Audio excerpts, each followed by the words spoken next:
இதுதான் உச்சநீதிமன்றத்தினுடைய வழிகாட்டுதல். அதன்படிதான் டிஜிபி தேர்வு செய்யப்படணும். அப்படி தேர்வு செஞ்சு பதவிக்கு வரக்கூடியவங்க குறைஞ்சபட்சம் 2 ஆண்டுகள் பணியாற்றணும் அப்படின்றது சொல்லப்பட்டிருக்கு.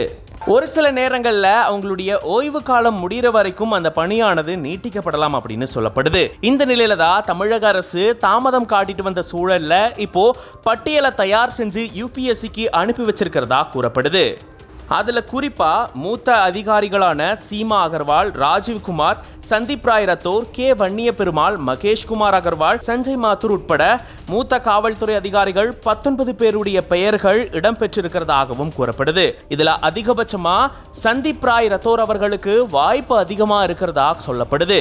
இவர் ஏற்கனவே தமிழ்நாடு காவல் ஆணையர் பதவியில் இருந்தவர். அதுக்கப்புறமா இவர் வேற ஒரு பதவிக்கு மாற்றப்பட்டிருந்தாரு.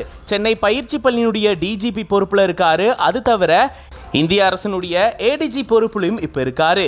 இவர்தான் தமிழ்நாட்டினுடைய அடுத்த டிஜிபியா வர்றதுக்கான வாய்ப்பு அதிகமா இருக்கிறதா சொல்லப்படுது.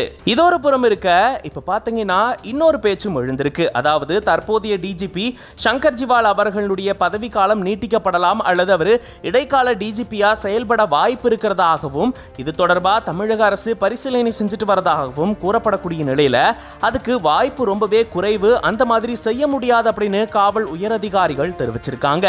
தேர்தல் களம் நெருங்கிட்டு இருக்கு. அரசியல் களம் சூடு பிடிச்சிருக்க நிலையில திமுக அரசு தங்களுக்கு சாதகமான அதிகாரிகளை பணியில அமர்த்துறதுக்கான வாய்ப்புகள் அதிகம் இருக்கிறதாகவும் எதிர்பார்க்கப்படுது. இதொரு புறம் இருந்தாலும் இன்னொரு புறம் பாத்தீங்கன்னா சீனியாரிட்டி மற்றும் பதவி அடிப்படையில சந்தீப் ராய் ரத்தோர் அவர்களுக்கு வாய்ப்பு அதிகம் இருக்கிறதா எதிர்பார்க்கப்பட்டு இருக்கு. இது தொடர்பான உங்களுடைய கருத்துக்களை கமெண்ட்ஸ்ல சொல்லுங்க.